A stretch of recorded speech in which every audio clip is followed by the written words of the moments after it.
Hey everyone, welcome to the Musician's Guide to Copyright. So, what are we covering here? It would be easy to say that we're just going to explain what copyright is.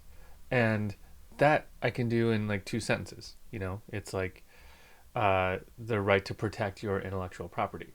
However, it's a lot more complicated than that, and there are some intricacies to it that, as a musician, you should really understand.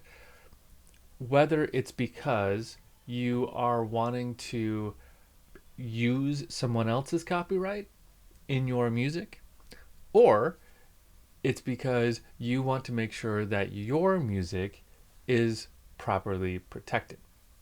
So, a lot of the time when I talk about copyright, what I talk about is yes, it's easy to explain what is copywritten. The exceptions are the things that require a lot of explanation. The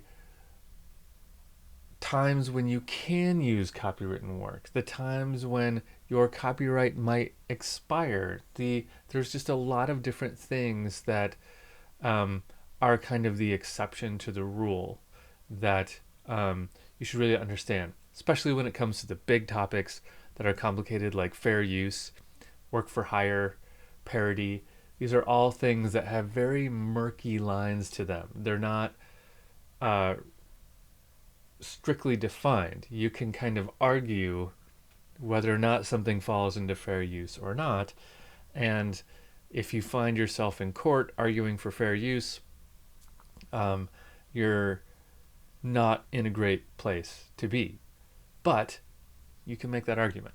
We'll talk more about that in just a minute. So, we're going to be talking about what copyright is, but we're also going to be talking about what copyright isn't. That's the main thing to understand. Okay? Let's move on and get a couple little things out of the way, and then we're going to dive into our first big discussion.